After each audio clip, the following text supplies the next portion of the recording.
வணக்கம் மக்களே, நாம இந்த ஆரோக்கியமான பதிவில் வெந்தயத்தில் நிறைந்துள்ள மருத்துவ நன்மைகளை பற்றி நம்ம விளக்கமாக பார்க்க போகிறோம்.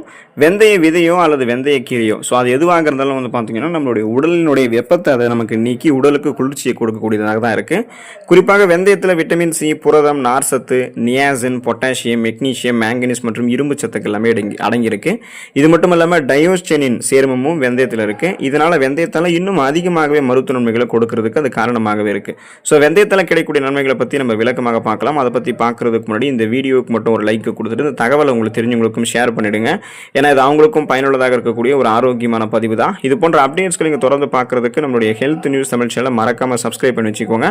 பக்கத்தில் இருக்கக்கூடிய பெல் பட்டனையும் கிளிக் பண்ணி ஆல் அப்படின்ற ஆப்ஷனையும் செட் பண்ணி வச்சுக்கிட்டீங்க அப்படின்னா நான் போடக்கூடிய எல்லா அப்டேட்ஸும் உங்களுக்கு நோட்டிஃபிகேஷன் அடிக்கடி வந்து சேரும்.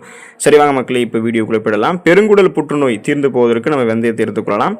சாப்பிடும்போது குடலில் சேரக்கூடிய கொழுப்புகள் மற்றும் தேவையற்ற ஸ்டார்ச் உள்ளிட்ட பொருட்களால் பெருங்குடலில் புற்றுநோய் ஏற்படக்கூடிய அபாயம் வந்து இருக்கு.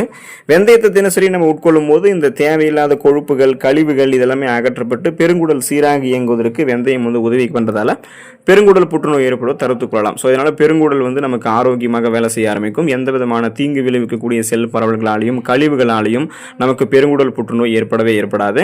ஸோ இன்னும் குறிப்பாக ஆரோக்கியமான இதயத்தை பெறுவதற்கு வெந்தயத்தை எடுத்துக்கொள்ளலாம். இதய நோய் ஏற்படாமல் இருக்க விரும்புபவர்கள் வந்து வெந்தயத்தை தவிர்க்கவே கூடாது. வெந்தய விதையோ வெந்தய கீரையோ எதுவாக இருந்தாலும் அதை நீங்கள் எடுத்துக்கொள்ளும் போது பிபி என்று சொல்லக்கூடிய பிளட் பிரஷர், அந்த ரத்த அழுத்தத்தை வந்து வெந்தயம் உங்களுக்கு சீராக வைக்கக்கூடிய இயல்பு கொண்டு இருக்கிறதால நரம்புகள் இருக்கக்கூடிய இறுக்கங்கள், ரத்த நாளங்கள் இருக்கக்கூடிய இறுக்கங்களை தளர்த்தி நரம்புகள் வழியாகவும் ரத்த நாளங்கள் வழியாகவும் ரத்த ஓட்டத்தை இதயத்துக்கு கொடுக்கும். இதனால ரத்த ஓட்டம் இதயத்துக்கு சீராக கிடைக்கும் பொழுது இதய துடிப்பும் சீராக இருக்கிறதால மாரடைப்பு, பக்கவாதம் இந்த மாதிரி பிரச்சனைகள் எதுவும் இருக்காது. இதயம் சீராக இயங்கும். இதய நோய்கள் எதுவும் ஏற்படாமல் ஆரோக்கியமான ஒரு இதயத்தை பெறுவதற்கு வெந்தயம் ஹெல்ப் பண்ணும். எலும்புகள் பலம் பெறுவதற்கு நம்ம வெந்தயத்தை எடுத்துக்கொள்ளலாம். உடலில் எலும்புகளினுடைய நச்சுத்தன்மை, நச்சு பொருட்களால் வந்து உடலில் அந்த எலும்புகளுடைய உறுதித்தன்மை வந்து நச்சு பொருட்களால் பாதிக்கப்படக்கூடும். உதாரணமாக அலுமினியம் இருக்குன்னு வச்சுங்களேன். ஸோ இந்த அலுமினியம் வந்து எலும்பை வெகுவாக நமக்கு பாதிக்கும். வெந்தயத்தில் இருக்கக்கூடிய நச்சு நீக்கக்கூடிய தன்மை என்ன பண்ணும் அப்படின்னா அலுமினியம் போன்ற எலும்பை பாதிக்கக்கூடிய பலவிதமான தீங்கு விளைவிக்கக்கூடிய பொருட்களை நம்மளுடைய உடலில் இருந்து சிதைத்து வெளியேற்றி உடலுக்கு இன்னும் வலு சேர்க்கும். அதனால ஆஸ்டியோபோரோசிஸ், எலும்பு மெலிவு நோய், மூட்டு வலி, எலும்புருக்கி, முடக்குவாதம், எலும்பு மஜ்ஜைகள் ஏற்படக்கூடிய பிரச்சனை, மூட்டு வளர்ச்சி, இந்த மாதிரி எந்த விதமான எலும்பு சார்ந்த பிரச்சனையும் இருக்காது. ஸோ ஒரு குறிப்பிட்ட வயசுக்கு அப்புறம் கூட நமக்கு எலும்பு சார்ந்த பிரச்சனைகள் ஏற்படாமல் நம்மளுடைய எலும்புகள் வந்து பலம் பெறுவதற்கெல்லாம் வெந்தயத்தை இப்போ இருந்தே எடுத்துக்கலாம். பசியின்மை பிரச்சனை விடுபடுவதற்கு வெந்தயத்தை எடுத்துக்கலாம். சிலருக்கெல்லாம் வந்து பசிக்கவே பசிக்காது, எப்போதுமே நன்றாக சாப்பிட்ட உணர்வு இருக்கும். இதற்கு காரணம் தெரியாமலே சில பேர் வந்து சாப்பிட்றது வந்து தவிர்த்துருவாங்க. உண்மையில் சாப்பிட்டது முழுவதுமாக செரிக்காம அது செரிக்கிறதுக்கு தாமதமாகறதால தான் பசியின்மை ஏற்படும். வெந்தயம் வந்து உணவை உடைத்து செரிக்க வைக்கக்கூடிய இயல்பு கொண்டிருக்கிறதால வயிற்றுல உணவு தங்குவது கிடையாது. இதனால பசி நேரத்துக்கு பசி எடுக்க ஆரம்பிக்கும். பசியின் மேல் அவதிப்படுபவர்களுக்கு வெந்தயம் மிகச்சிறந்த மருந்தாக இருக்கும். ஸோ வெந்தயத்தை எப்படியாவது உணவுகளை சேர்த்துக்கிட்டீங்கன்னா அது வந்து உங்களுடைய உணவை உடைத்து செரிக்க வச்சுட்டு ஊட்டச்சத்துக்களை உறிஞ்சிட்டு கழிவுகளை வெளியேற்றுறதால சீக்கிரமே உங்களுக்கு வந்து கரெக்டான டைம்ல வந்து பசி எடுக்க ஆரம்பிக்கும். உடலில் தேங்கியிருக்கக்கூடிய கழிவுகள் நீங்கி போவதற்கு வெந்தயத்தை எடுத்துக்கலாம். வெந்தயத்தில் இருக்கக்கூடிய ஆன்டி ஆக்சிடென்ட் மற்றும் ஃபைபர் அது வந்து உணவு செரிமானத்தை ஊக்குவிக்கக்கூடியது. இது சாப்பிடக்கூடிய உணவுப் பொருட்கள் இருக்கக்கூடிய அந்த மோசமான பொருட்களை சிதைத்து வெளியேற்றுவதால் உணவு செரிமானத்தை ஊக்குவிக்கிறதுல வெந்தயம் வந்து முக்கிய பங்காற்றுது. ஸோ இதனால் தேவையில்லாத கழிவுகள் நம்மளுடைய உடலை விட்டு நீங்கி விடுவதற்கு வெந்தயம் வந்து ஹெல்ப் பண்ணும். சுவாச கோளாறு பிரச்சனை விடுபடுவதற்கு வெந்தயத்தை எடுத்துக்கொள்ளலாம். சளி, காய்ச்சல் உள்ளிட்ட பிரச்சனைகளின் காரணமாக சுவாச கோளாறு ஏற்பட்டு அவதிப்படுபவர்கள் வெந்நீரில் வெந்தயத்தை போட்டு தினசரி குடிக்கலாம்.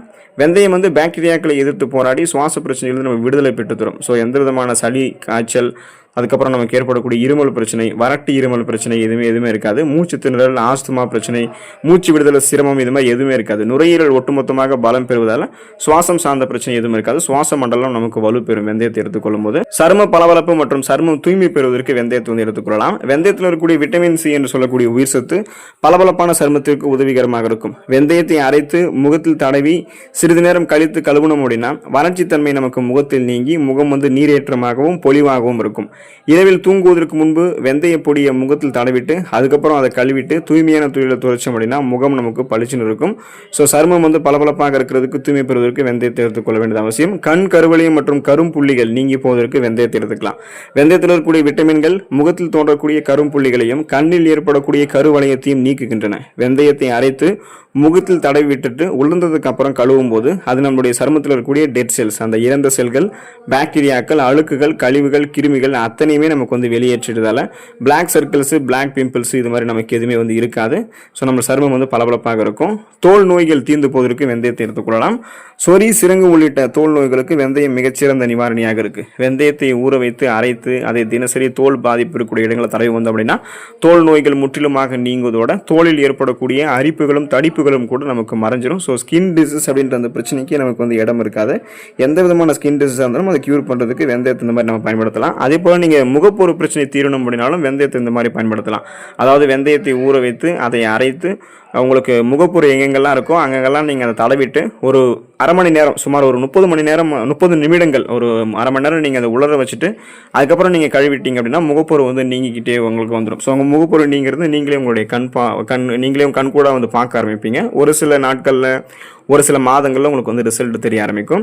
வயிறு மற்றும் தொண்டை புண் தீர்ந்து போவதற்கு வெந்தயத்தை எடுத்துக்கலாம். வயிறு மற்றும் தொண்டை பகுதியில் ஏற்படக்கூடிய புண்களை வெந்தயம் வந்து குணப்படுத்துது. மேலும் இதோடைய உடலை வந்து குளிர்ச்சியாகக்கூடிய இயல்பு வெந்தயம் கொண்டிருக்கிறதால உடலில் ஏற்படக்கூடிய கொப்புளங்களை குணப்படுத்துது. இதை தவிர இருமல், தொண்டை கரகரப்பு உள்ளிட்ட பிரச்சனைகளுமே வெந்தயம் வந்து சரி பண்ணிடுறதால வயிறு மற்றும் தொண்டை புண் சார்ந்த பிரச்சனைகள் வந்து நமக்கு வெந்தயத்தை எடுத்துக்கொள்ளும் போது இருக்காது. ரத்தத்தில் சர்க்கரையினுடைய கண்ட்ரோலாக இருக்கிறதுக்கு நம்ம வெந்தயத்தை வந்து எடுத்துக்கொள்ள வேண்டியது அவசியம். வெந்தயம் சீரற்ற உணவு பழக்க வழக்கம் காரணமாக ரத்தத்தில் அதிகரித்த சர்க்கரையினுடைய அளவை கட்டுப்படுத்தி சர்க்கரை நோய் ஏற்படுவதை தடுக்குது. ஸோ வெந்தயத்தில் இருக்கக்கூடிய நார் சத்து கார்போஹைட்ரேட் அளவை குறைச்சி ரத்தத்தில் சர்க்கரை அளவு அதிகரிக்க தடுக்குது.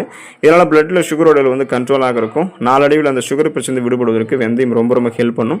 ஸோ நமக்கு வந்து இந்த எப்பயுமே அந்த சுகர் ப்ராப்ளம் வரக்கூடாதுன்னு நீங்கள் நினைச்சீங்க அப்படின்னாலும் இப்போ இருந்து நினைக்கும் போது நீங்கள் வெந்தயத்து உணவுகளை சேர்த்துக்கலாம். இது வந்து குறைந்த கிளைசமிக் குறியீடு கொண்டு இருக்கு. அதாவது இதில் கார்போஹைட்ரேட் கிடையாது. வெந்தயத்தில் நார் சத்து இருக்கிறதால அது உங்களுடைய பிளட்ல சுகரோட அளவு வந்து கண்ட்ரோல் பண்ணிடும். பேன் மற்றும் பொடுகு தொல்லை தீர்வதற்கு வெந்தயத்தை எடுத்துக்கலாம். தேங்காய் எண்ணெயில் வெந்தயம் மற்றும் கற்பூரத்தை போட்டு நீண்ட நேரம் ஊற வைக்கணும். இதை வந்து குளிக்கும் போது தலையில் நல்லா தேய்ச்சி அலசும் போது பேன் பொடுகு தொல்லை நீங்கும். வேணும்னா இதில் நீங்கள் தேங்காய் எண்ணெய்க்கு பதிலாக பசும் பாலை கூட பயன்படுத்தலாம். ஸோ எப்படி பயன்படுத்தினாலும் பேன் மற்றும் பொடுகு தொல்லை தீர்வதற்கு வெந்தயம் முக்கிய பங்கு வகிக்கும். சீதபேதி நிவாரணியாக வெந்தயம் வந்து செயல்படும். உடல் வெப்பம் காரணமாக சீதபேதி ஏற்பட்டு அவதிப்படுபவர்களுக்கு வெந்தயம் மிகச்சிறந்த மருந்தாக இருக்கு. வெந்தயம் வந்து உடல் சூட்டை தணிக்கிறதால மிகச்சிறந்த சீதபேதி நிவாரணியாக விளங்குகிறது. வெந்தயத்தை அப்படியோ அல்லது வறுத்து நீர் சேர்த்து தேன் கிளந்து நல்லா பிசைஞ்சு சாப்பிடலாம். வெந்தயத்தை வறுத்து வெல்லம் சேர்த்து ரெண்டையும் நல்லா இடித்து சாப்பிட்டாலுமே சீதபேதி குணமாகும். அல்லது வெந்தயத்தை மோரில் ஊற வைத்து குடிக்கலாம். மோரில் ஊற வைத்த வெந்தயம் வாயு உள்ளிட்ட பலவிதமான வயிறு சார்ந்த பிரச்சனைகளையும் நமக்கு வந்து சரி பண்ணிடும். சிறுநீர் சம்பந்தமான பிரச்சனை தீர்வதற்கு வெந்தயத்தை எடுத்துக்கலாம். சிறுநீர் சம்பந்தப்பட்ட பிரச்சனை உள்ளவர்கள் வெந்தயத்தை உணவுகள் சேர்த்துக் கொள்ளும் போது வெந்தயம் உடலை குளிர்விக்கிறதோட உடலில் இருக்கக்கூடிய வறட்சியை நீக்கி நம் உடல்ல வந்து சிறுநீரை பெருக்கும். இந்த சிறுநீர் வழியாக நம்மளுடைய உடலில் இருக்கக்கூடிய கழிவுகள்லாம் வெளியேறிட ஆரம்பிக்கும். இதனாலேயே நமக்கு வந்து சிறுநீரக நோய்கள் எதுவும் ஏற்படாது. கழிவு நீக்க மண்டல வேலை வந்து சிறப்பாக நடக்கும்போது சிறுநீரக பாதைகளில் இன்ஃபெக்ஷன்ஸ் ஏற்படாது, சிறுநீரகம் பாதிக்கப்படாது, கிட்னி ஸ்டோன்ஸ் அந்த சிறுநீரக கற்கள் எதுவும் உருவாகாது.